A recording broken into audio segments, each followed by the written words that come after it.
বৃহস্পতিবার দিন গিয়েছিলাম কাপ্তাইয়ের চিংড়ং বৌদ্ধবিহারে। সকাল 7টায় আমার কাজিন মেসেজ দিয়ে বলতেছে 8টায় গাড়ি রেডি হয়ে তাড়াতাড়ি চলে আয় দিদি। এইটা কোনো কথা? ভাবলাম বিহারে যাওয়া ভালো, তো যেমন ভাবনা তেমন কাজ, চলে গেলাম। রাঙ্গামাটি থেকে গাড়ি করে সোজা কাপ্তায় চলে গেছি। এখন যাচ্ছি চিংড়ং বৌদ্ধবিহারে। বিহারটা ওই পারে, তাই আমাদের বোট দিয়ে যেতে হবে। যাওয়া মাত্রই দেখলাম এই সুন্দর সুন্দর ফুলের প্লেট গুলো। দেখা মাত্রই আমি একটা নিয়ে নিয়েছি। ভক্তি সহকারে বুদ্ধের শ্রীপদে ফুল অর্পণ করলে পুণ্য অর্জন হয়। ফাইনালি এখন আমরা চিংড়ং বৌদ্ধবিহারে। বিহারে ভিডিও করা নিষেধ, তাই ভালোভাবে দেখাতে পারবো না, শুধু বিহারের চারপাশটা দেখাবো। এই যে এটা হচ্ছে চিংড়ং বৌদ্ধবিহারের মেইন গেট, আর এইটা হচ্ছে বিহারের সামনের অংশ। অনেকে আছেন এখনো চিংড়ং বৌদ্ধবিহারে যাননি, তাদের জন্য এই ভিডিওটি। সবকিছু দেখাতে পারবো না, যা পেরেছি তা আপনাদের সাথে শেয়ার করছি। এখানে বিভিন্ন দেশের টাকা অ্যালবাম করে রাখা হয়েছে। কোন কোন দেশের টাকা আমার ঠিক জানা নেই, তবে হ্যাঁ, এখানে 126টা দেশের টাকা রয়েছে। এটা হচ্ছে বিহারের পেছনের অংশ। এখন যাচ্ছি বিহারের আরেকটা অংশে। এখানে এসে টেম্পলের চারিদিকে 3, 5 অথবা 7 বার ঘুরে প্রার্থনা করা হয়। এরপর বোধি বৃক্ষের গোড়ায় পানি ঢালার জন্য পানি নিতে এসেছি। পানি ঢালা শেষ, প্রার্থনা করাও শেষ। এখন যাব মার্কেটে ঘুরতে। এমন ভাবে যাচ্ছি আমরা, মনে হচ্ছে যেন আমি সবার রানী, পেছনে আমার সেনাদল।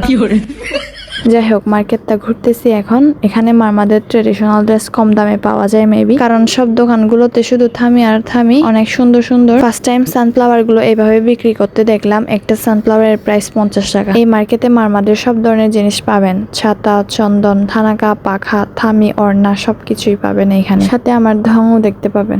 লাপিং বুদ্ধের মূর্তিগুলো আমার পছন্দ হয়েছে, অনেক সুন্দর। সুন্দর বললে পাপ হবে, তবুও বলছি, কারণ অলরেডি আমি নরকের টিকিট কেটে ফেলেছি। আমরা 11 জনে বুদ্ধের দর্শন নিতে পেরেছি, এটাই অনেক। পরে স্বর্গে যায় কিংবা নরকে যায়, ওখানে গিয়ে দেখা হবে। যাই হোক, জীবনে তো বাঘের সামনে যেতে পারবো না, তাই বাঘের পুতুলকে ধরে মনে হচ্ছে আমি মহাপুরুষ, ও সরি, মহারানী।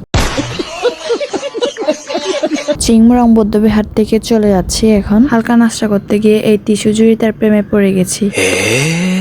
টি গার্ডেনে যাওয়ার জন্য প্রস্তুত হয়েছি। টি গার্ডেন তার নদীর ওই পারে, তাই বোটের জন্য অপেক্ষা করতেছি। আই নো আপনারা টি গার্ডেনের ভিডিও অলরেডি দেখেই ফেলেছেন। ফাইনালি আমাদের বোট চলে এসেছে, তো এখন আমরা নদীর ওই পারে যাচ্ছি। আর আমাদের বোট ভাড়া পড়েছে আসা যাওয়া 20 টাকা। যাই হোক, এটা হচ্ছে টি গার্ডেনের মেইন গেট। এখানে আগে থেকেই সতর্ক করা হয়েছে। আমরা গিয়েছিলাম 11 জন, তার মধ্যে বয়স্ক মহিলা হচ্ছে আমি।